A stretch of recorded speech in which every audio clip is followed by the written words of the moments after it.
Well, I only play for the fighting. I appreciate the expansive multi-tier environments and the 16 characters with the pixel shading bump mapping. And the rich plot development. Seriously, why else would I play it? She kicks eye. Rated T for teen.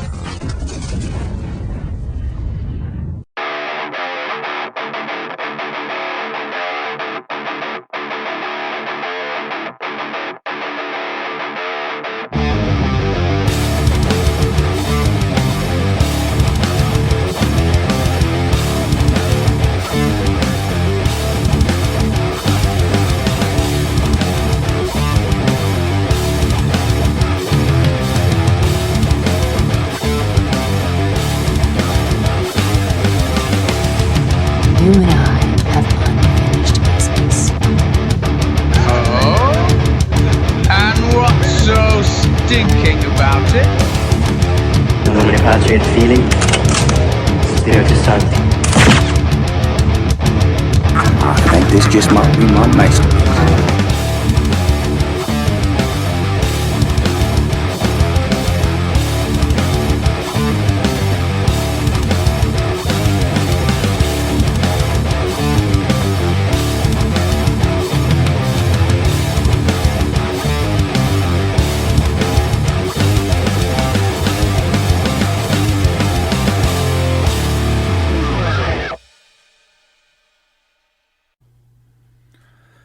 Hello everybody, and welcome once again to the Average Joe's Movie Clubcast presents Schlock Talk.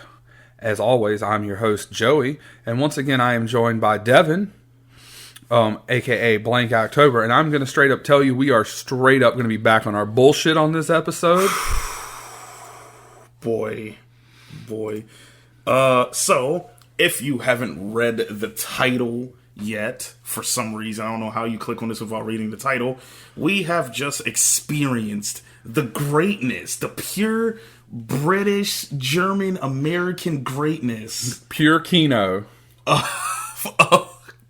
Of the Dead or Alive live action adaptation movie. Now, for anybody who knows me, Joey, you as well, because you love the game. You really do. You love the series as much as I do. I've done a lot with the past couple of games, a lot of like commentary and content and stuff like that. And this is possibly one of the worst things, Dead or Alive wise, that I had to sit through since watching a Kasumi Mirror in DOA 6 for grand finals for Hood Weeklies. Shoutouts to Hoodless. So, first off, this is DOA : Dead or Alive, not to be confused with Dead or Alive by Takashi Miike. The shit is colon. One of those three movies is good in the DOA Takashi Miike trilogy. One of them is good. But anyway, that's not what we're here to talk about. So I will say, Devin, I used to love this franchise as much as you until like the first time we ever hung out. So I know we teased this a little bit on the King of Fighters episode, in the first episode of our fighting game arc that we're doing here. So a little backstory. I started playing DOA on the Xbox, DOA 3. Mm-hmm. I fucking murked all my friends. Granted, none of us were big into fighting games. We were just playing to have fun. You know, we're 15, 16, 17, and pretty much all we're playing is either Halo 1 or DOA 3. But I played that game so much, like, I could go through survival mode with pretty much any character. I could win with any character. And, you know, if things did for some reason get dicey, then I pulled out Hitomi or Kasumi. So we fast forward a few more years, and I start playing fighting games with, like, Troy, who we mentioned before, my friend Ty Buckman. Shout out to hashtag Try Buckman. And some other guys. And DOA was one of the games where I actually could win. Like I was okay at MVC3, but Soul Calibur and DOA is where I kind of shined. The 2D fighters, they fucking murked me. Until he met me. So then I met this Bullet Club Mark motherfucker in the GameStop. And of course my Mark ass had to be like, Oh my God, he's wearing a Bullet Club shirt. We've already went over that. But, so we come to hang out, and I guess it was DOA 5 at that point, right? We were playing DOA 5 last round. So Yeah. like the last installment for 5, because they've done multiple editions of it. So. Oh, I mean, yeah, they're like Street Fighter. Yes. I think it is Mia the name of the MMA chick? Mila. So she was the other one on that game that I also really liked. And Devon here, keep in mind that Devon is a sponsored fighting game streamer and fighting game announcer. And it was 49 wins in a row before you let me have one. I messed up. I tried to do some fancy stuff, and it was. We don't have to talk about that, bro, because I can feel the hate. I don't really remember what exactly happened. I tried to burn that from my memory, but realistically, I have not near played fighting games the same since then. Part of the reason is a lot of my fighting game group has splintered or moved away. Yeah. And for me, playing against you, it's not one of those things where it's going to make me better because I'm not going to put the time in the lab because, well, I have too much other shit to do with my life. That's understandable. There's actually people that basically make me feel like that I play certain games with. I know some of the people that's part of the team that I'm on right now, VL Gaming. They definitely make me not want to touch MK11 anymore. And then I have my friend Tyrese who plays a lot of KOF, going back to last time. A lot of King of Fighters definitely made me uninstall that shit last night. So, yeah, I understand the feeling. Alrighty, so without further ado, let's get into this. So first off, this movie did come out in 2007. Or 2006, it kind of bounces between one or the other. I think it was 2006. Tubi is just kind of silly. Yeah. Well, actually, here, we're on Wikipedia. It says a 2006 martial arts film, but you come down here. Oh, no, there it is, 2006. And then, 2007 in the U.S., 2006 everywhere else. So what happened with this movie, and I was looking at it there, but I also looked it up a long time ago. So basically, it was a financial failure. If we look at the budget, which was $30 million, which I think that mostly went honestly to the actors and the locations and stuff, because they actually had some pretty decent actors in this film. Yeah, they did have a pretty good cast. So we're going to start off first. Jamie Presley and Eric Roberts are probably the two biggest names in this movie. Well, of course, you also got Kevin Nash. I mean, in the right circles. I mean, this is Kevin Nash, his other roles in movies are he's a security guard in John Wick, and was he in Ready to Rumble? Yeah. Oh God, we got to talk about that one day, but I'm not ready for that. We're gonna have to definitely do that one day. But so those are all. Kevin Nash is a big time professional wrestler. Used to be known as Diesel. He's part of the Monday Night Wars. He's also a huge human being. He's 7 foot tall. He's wrestled for everywhere, world champion. So he's a big deal. Jamie Presley, she's been in a lot of stuff. I think probably now her most famous thing would be My Name is Earl. Yep. But she was also in a ton of other things. And I mean, I really hate to say this, but she kind of always plays that trashy white girl. Listen, she's from North Carolina. That doesn't necessarily mean that she's trashy. The fact that her name is Jamie and that she's from North Carolina means she's trashy. Hey, listen, look, all I know is that the Tar Heels suck. Anyway. Are you... Hold up. Is this because you're a Duke fan? Fuck no. No. I don't care about Duke in North Carolina. I'm an Oregon Ducks fan. In every sport? Yeah, actually. All right, you know what? We're getting off track. You're not even remotely from Oregon, but... And I heard that place is racist as hell. So. But it can't be. It's out west where everything is progressive. Anyway, we're getting well off topic. We don't need to do another block of 2 minutes that we just randomly have to cut out in the middle of a convo. Not that we've done that. So yeah, I think they did spend a lot. Devon Oki was kind of an up and coming star at the time. She had, she should have already done Sin City and Too Fast, Too Furious by now. Right. So she, was an up and comer. We found out that one of the guys from Mortal Kombat was in the movie, right? Wasn't Liu Kang? Yeah, the guy who played Liu Kang, what's his name? Robin Show? I think that's who it is. And then there was a guy who was in, I guess his name is Kane Kusagi. Yeah, Kane Kasugi. Yeah, that's who I meant to. Because his brother is Shane Kasugi. So I got it confused. They look so, like, close to each other. They're not twins, I don't think.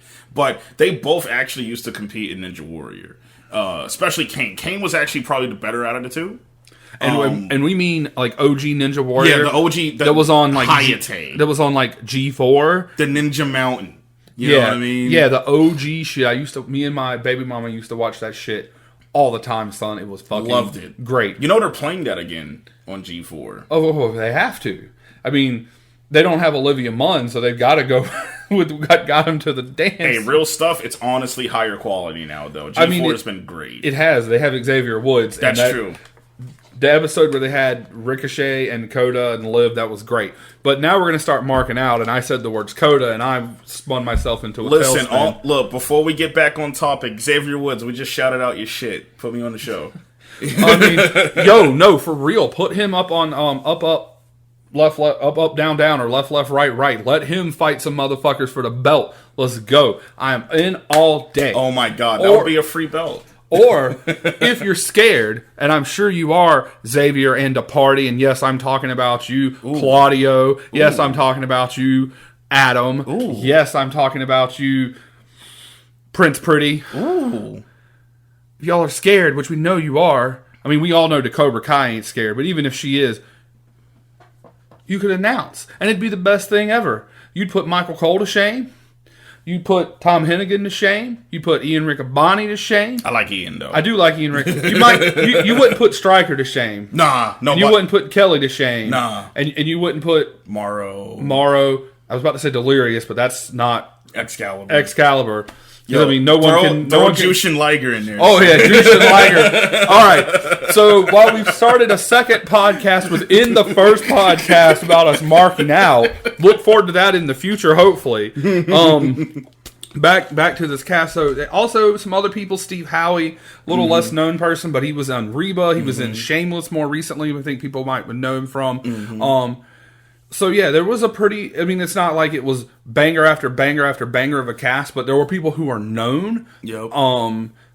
Oh yeah, the guy who was Zach was on The Shield, which was a pretty big show around a few years before this. I think it was actually still going on. So I mean, there were well-known people. So like we said, it was $30 million. It made $7.7 million. Woo! So it cost more than King of Fighters, and it made more than King of Fighters. It did make a higher percentage back, but losing almost over $22 million.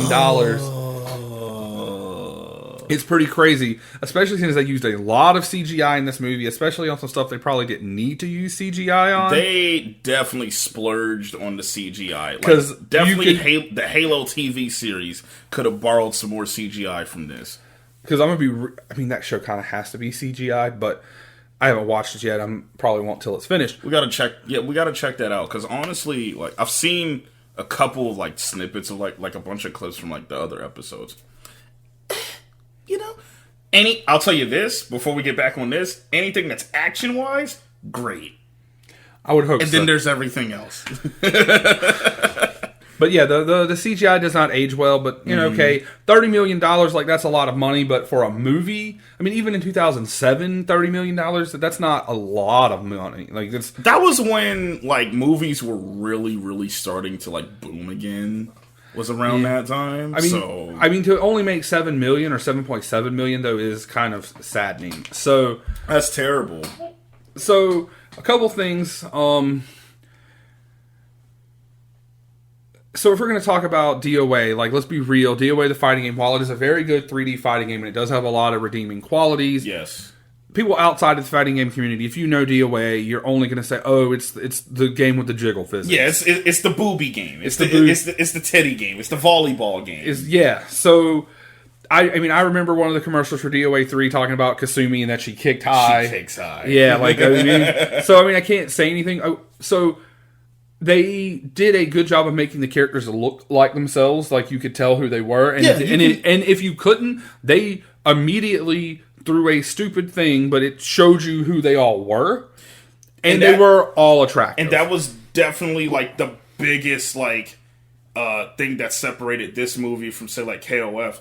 Because unless they said their names in KOF for most of them, you did not really get who they were. Like, it was even confusing for me. And I've seen that movie before. Yeah, when we had both seen this movie before, it just been a long time. But, like, we open up with Tina on a boat in... And you know that's Tina. In the American bikini. You know that's all Tina. And then and then they even call her by her last name. Yep.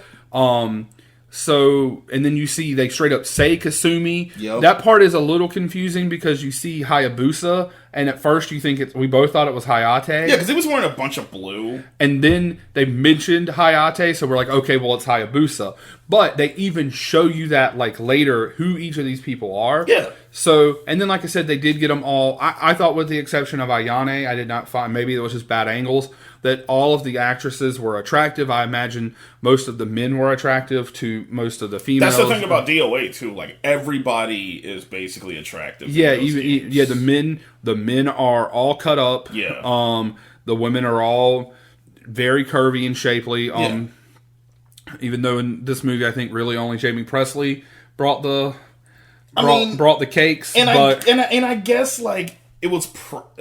I don't know if they played the game, because I mean, like the same thing we talked about with Homegirl who played Mai in the last movie. Like, was she a good actress? Yes. Yeah. Was she hot? Yes. Yeah. Was she stacked enough to play Mai? No. There's not many people that are. No. And, like, Devon Ogie, I actually think she's a great actress. I think she's attractive. But that girl is like a board. And you know what? I know that probably sounds really terrible, and we probably shouldn't be, like, objectifying people, but this is a movie where they spent almost the whole time in, like, fucking bikinis. Yeah. It's Dead or Alive. Look, it literally comes with the territory, because, let's be honest, that's honestly most of the marketing for Dead or Alive in general. Like, if you look at and I'm not even talking about the extreme spin-offs. I'm talking about just the fighting game still, right? You look at most of that marketing, like, it's... sex appeal. Yeah, I mean, that's another thing. Those are M-rated games. Yeah.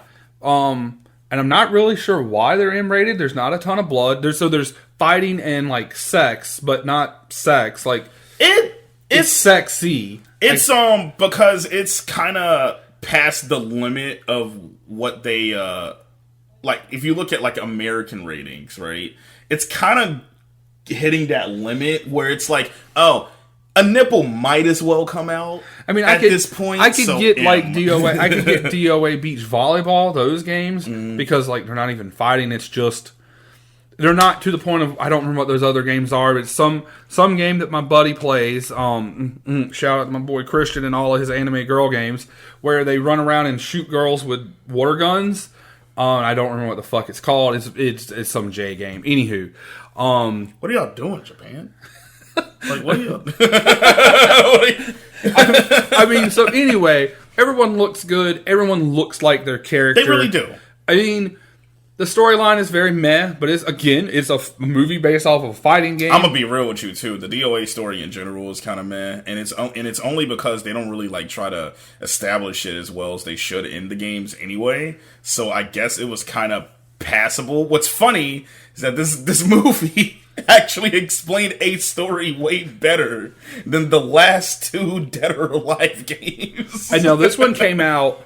It was just this came out in 2007, so we were only at DOA 4. Maybe we were at DOA 4. I don't even really remember DOA 4. I just still remember DOA. That was like during. I think it was during the heights of, like, DOA 4, because this was around when, like, the 360 came out and shit too. So that's right, because DOA 4 was a launch title. Yes. That was back when DOA was exclusive. It was exclusive to the Xbox. Because DOA 3 was just on the Xbox, and then the DOA 4 was on the 360. As if it wasn't a launch title, it's really close to a launch. It was a launch. It was a launch. That was one of the games they tested a lot of their software on. And they hardware. That's where we got the female luchador, I believe. La Mariposa, Lisa. Yeah, yeah, La Mariposa.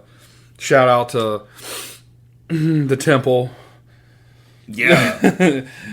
Sadness. Anyway, before we start talking about fucking wrestling again. So at that point, yeah. So that aspect, I think they did a very good job. One of the things I think that you and I talked about a lot was that each character in the video game, so even though Bass and Tina are father and daughter and are both wrestlers, they have a different style. While Hayate and Hayabusa are both ninjas, they have similar moves but a different style. Ayane Kasumi, basically the same, kind of the same character, but different styles. Satomi, who wasn't even in this fucking game, different style. You saw her name once, and I don't even think she was actually there. Yeah, like Bayman and Leon, similar but different. Like Bayman actually does the straight up sambo, and Leon just just punches you. And then you had Helena, who has this is your big gripe that she's not French. So oof boy, but she had a very specific fighting style, and she kind of. She's got like one leg kind of like stretched out, and she's bent on the other one, and she's all the way down. And Bokuho. What he said. I know these styles, man. Get ready. I'm about to give you. And then you had. They showed Brad Wong's name, but you never saw Brad Wong. Brad Wong, fucking drunken master. Like he would have been He could have been the comedic relief of that whole movie, and the movie probably would have been the best character in that movie. You don't really see a ton from Jan Lee. I guess they didn't want somebody. They had to pay someone to look like Bruce Lee. You have to make him look like Bruce Lee. But I mean, that's who he is. Like, I mean, Zach, I guess, was supposed to be the comedic relief, but he was too busy trying to score with Tina and striking out. I mean, he fucking miserably. I mean, that's kind of a thing in the games anyway, though. Yeah. So Tina's not as mean. No, she's just very, very flirty. Yes. Like, very flirty, almost to maybe where it's kind of a mean thing. Like, yeah. So you had a couple extra characters. Max wasn't really a character in the movie or in the game. They made him Max up, is just a new character. and he's there to bone with Christy. And Christy, they did play up, she's an assassin, uses her sex appeal. They did a very good job displaying that. And at the end, you did kind of get her in her iconic outfit with her iconic hair. They put Kasumi in her outfits. They put almost everybody in their outfit or something similar to at some point, yeah. To their similar outfits. So I think they did a really good job there. I'm sitting there talking about this movie. I'm like, man, I'm making it sound like this movie was fucking a 5-star banger. Like, honestly...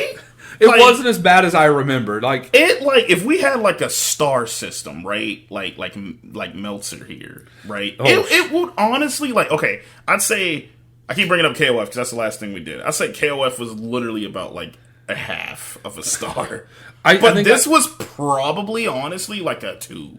So like 2.5 maybe. It was 2.5. So if you talk about like what I do on Letterboxd and what I do on my normal podcast, I gave KOF a 1 out of 5. Mm-hmm. On Letterboxd, it's my lowest rated. Like, there's a stat thing where it shows what like the lowest rated movie you've watched overall, and that is KOF at 1.4. Wow. Overall, so the people who have watched it on Letterboxd have rated it that.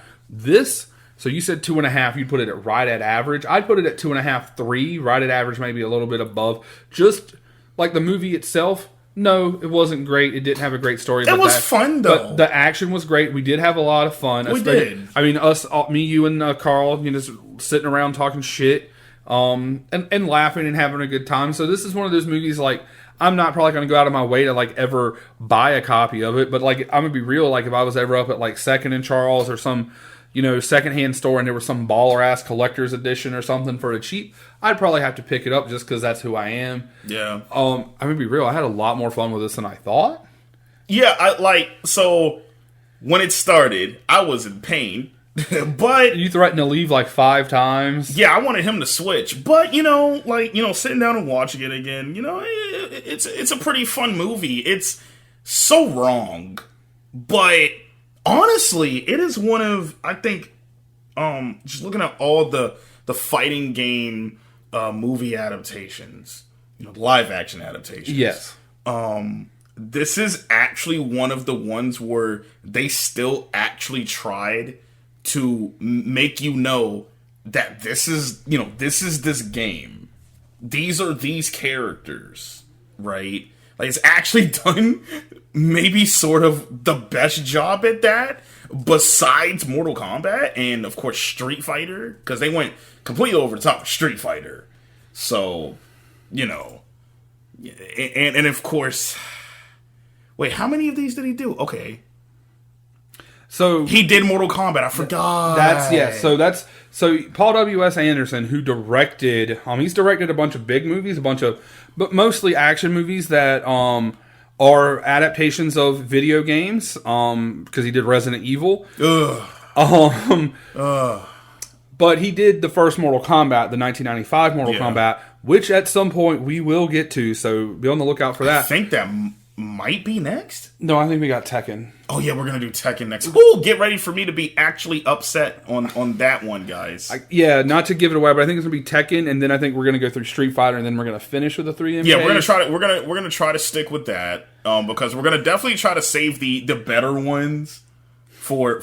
Actually, we're about to get to the better half, honestly. Oh, I mean, we got the Street Fighter Legend of Chun-Li though. Never mind. So, anywho, ignoring that, you could tell what I was trying to get to was that you could tell that they tried in that 1995 Mortal Kombat. From what I remember, like, is it great? No, Fuck no. But it's cheesy and it's fun, and I think that this movie here, DOA, Dead or Alive, it's cheesy and fun. It's cheesy and fun, and it captured the essence of the game. Or is there some shit that's kind of wonky? Yes, there's a scene where Helena, who is supposed to be a French girl, who's just a standard white girl, is fighting a bunch of ninjas with a katana. Why is she there? Doing that. And then she throws the one katana in the air, like slices a bunch of ninjas, and then catches the other one behind her hand. And there's a pause. Oh yeah, she uses the fucking force to catch that shit. And then still no Bokuho, by the way. And then at the end, after the movie's over, it's 1 week later, and all of the girls, so it's Ayane, Kasumi, Christy, Helena, and Tina, they're talking about, dividing up all these ninjas and fighting them, and then all of them have katanas. And it's like, well, 2 of these people should have katanas. They're ninjas. The rest of them are a bunch of fucking white girls. But I'm going to be real. Jamie Presley as Tina in the cowgirl outfit holding a katana, that was fucking That supreme. was some One Chambara shit, dude. Boy, I can't wait to watch One Shibara. They did have a movie. Oh my god. But that's a hack and slash game. That's not a fighting game. Yeah, but I mean, we can move into other fighting games. We gotta watch that after we're done with this list. Yeah, I'm down. You want to know what's funny? I've never watched that movie. Neither have I. Oh no. Neither has Carl. Oh no. Baby. All right, so we're giving you previews of shit. It might still be a ways away. You know how life goes. I've also, I've got to try to do Shark Week 2 coming up here soon. Oh no.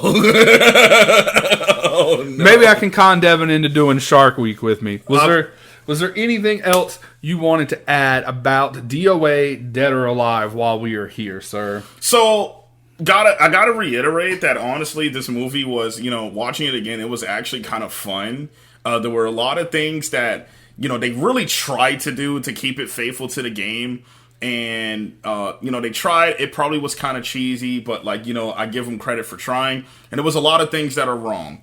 Definitely the biggest thing for me is the thing about Dead or Alive, right, is that all the characters have these distinct fighting styles. Yeah, that was the big thing. And nobody used any of that shit in this movie. That is the one thing you didn't really see Tina doing. There was no wrestling. There was a drop kick. There was a drop kick and a triangle choke. And that's MMA. Yeah, but she does she does do an arm breaker in the game, but you don't see the German. Yeah. There was not to me and my friend group, the iconic knee, you knee him up, knee him again, catch him into the power bomb. Kasumi didn't do her backflip or her, what'd you call it? The 9-frame jab. The 9-frame jab. Hayabusa wasn't. There was no Azuna drop. Or where he gets up on his hands and can kick and then spin around and trip you.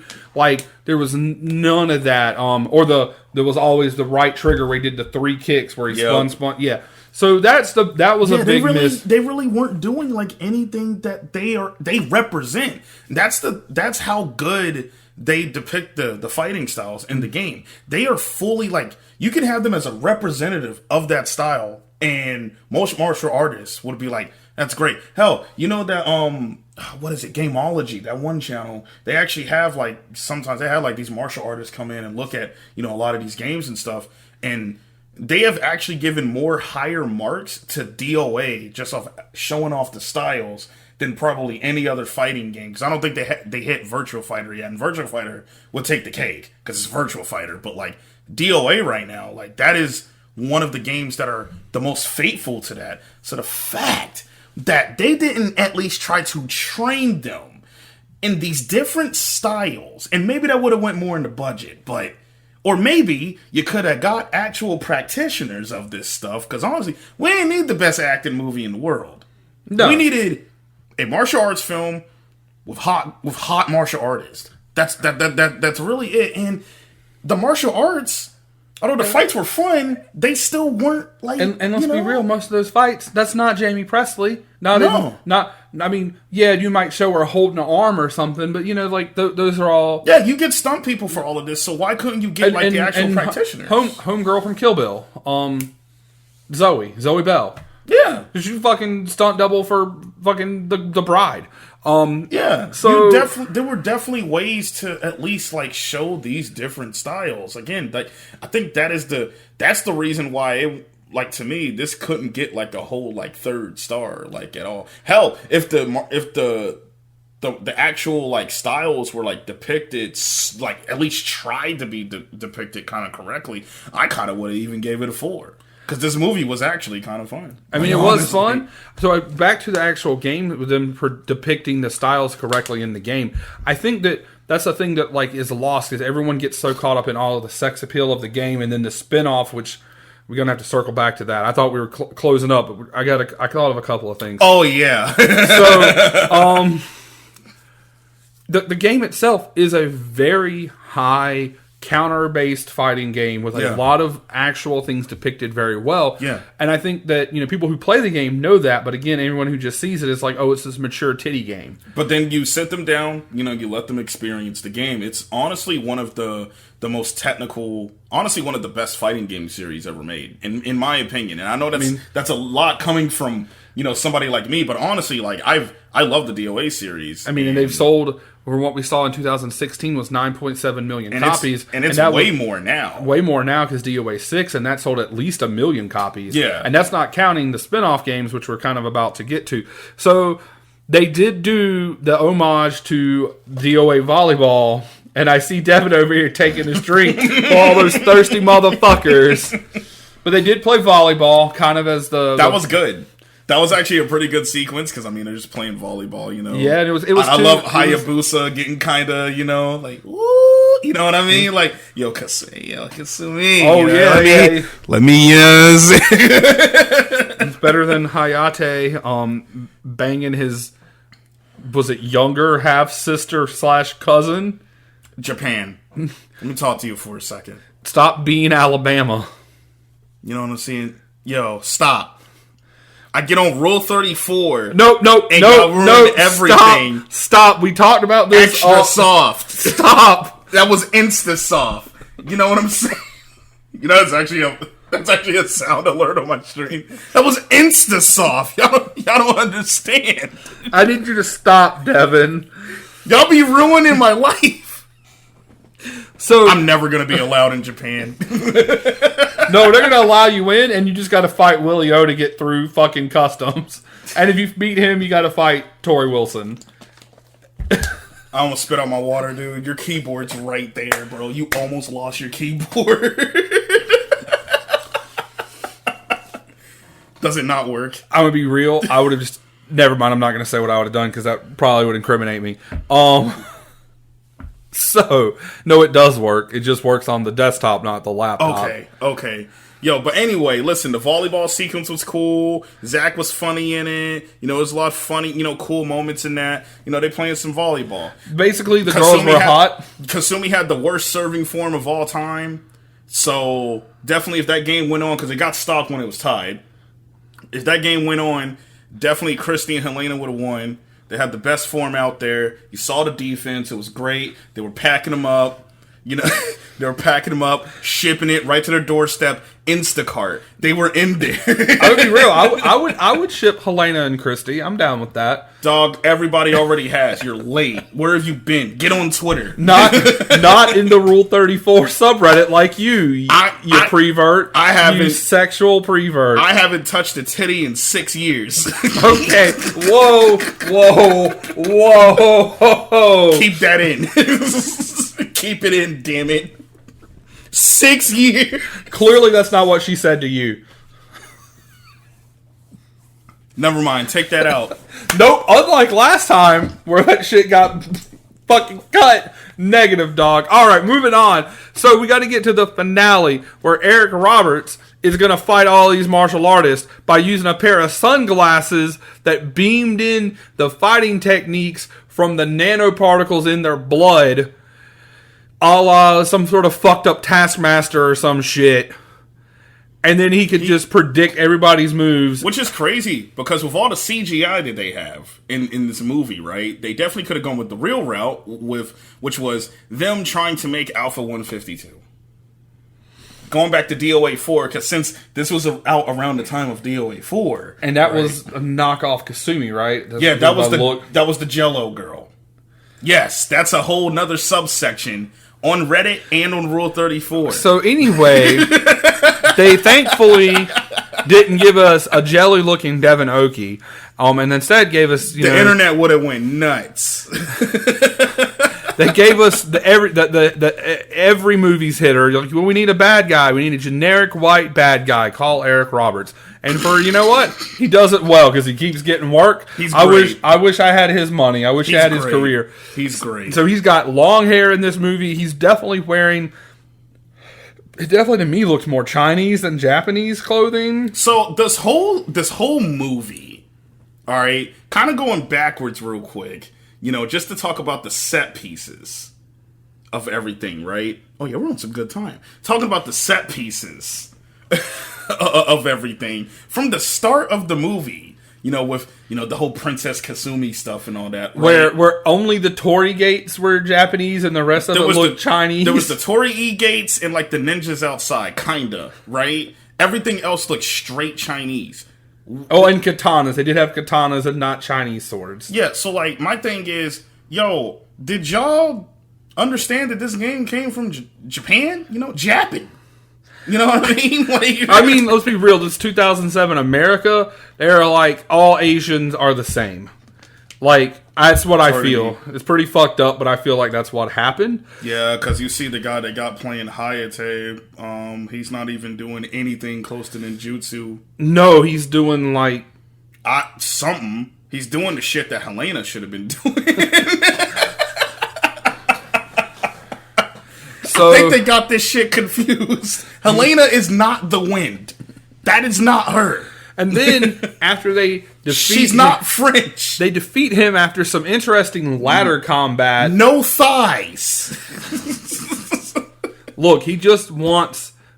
I like French thighs. So anybody who controls Reddit and Rule 34, hook this man up with Helena Chun-Li, okay? Help. Just hook him up. I'm hurting. I told you I was going to be mad at that. All right. So that's then the captain of the twerk team, Joey. This girl was like the fucking the petty officer. They don't talk about Cammy like that. So anyway, they knocked his glasses off the side. By the way, they're hundreds of feet in the air. Self-destruct goes off. They all jump in the water and live. And then we see them all making...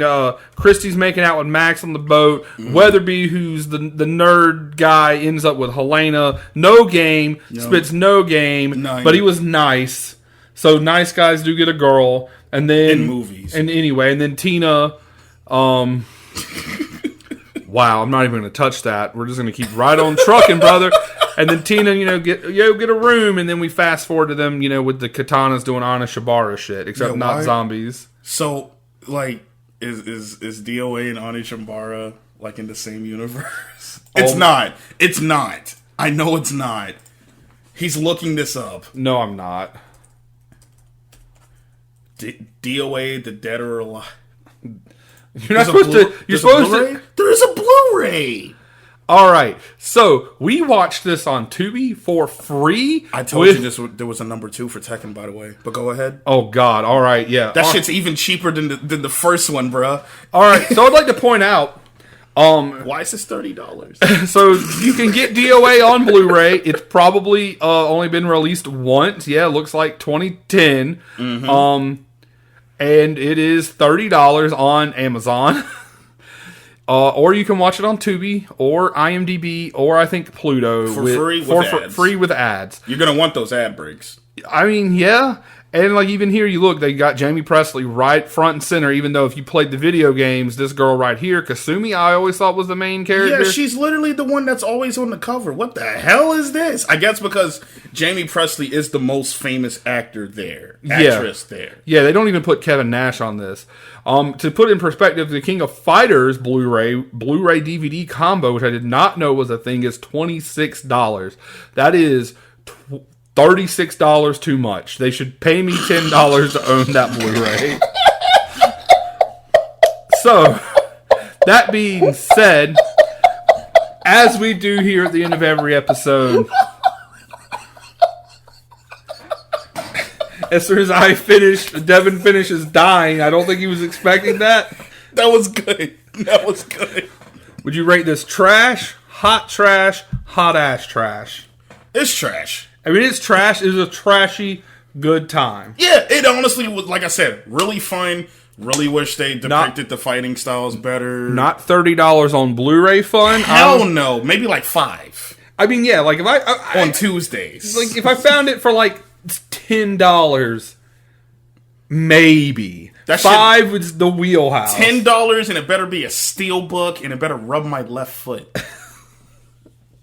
So, with that being said, as always, you can find Devon on twitch.tv/blankoctober. Yep. Twitter blankoctober. Yep. Everything blankoctober. Pretty much. Him talking all sorts of shit on fighting games, talking about wrestling. Hopefully soon you and I are going to talk about some wrestling on the internet. We got to figure that out. Can't wait for that. Because we got a lot of big stuff happening in the wrestling world right now. If you are a fan, you know what we're talking about. Let's, not to put anything solid on the internet, but we're just sitting here talking, we're still recording. But let's shoot for June. That event in June. And you know which one I'm talking about. And if you're wrestling fans, you know which one I'm talking about. That being said, you can find me. You can actually find this podcast now on YouTube, as always, or now on Anchor. Ooh. We switched off of Buzzsprout to Anchor. And while you're there, if you want to help the podcast out, you can hit the donation button that they have there. It's not what it's called. I don't remember. Pardon me. But you can help us out. That'd be greatly appreciated.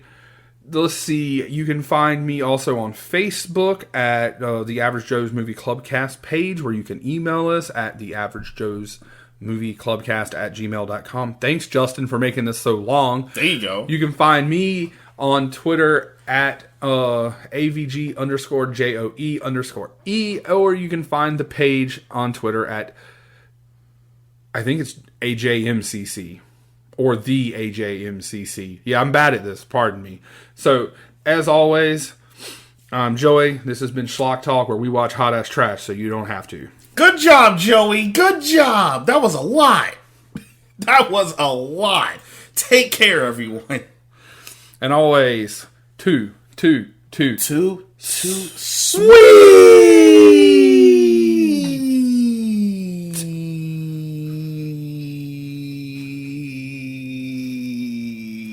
And this is why Jay White kicked you out. Oh,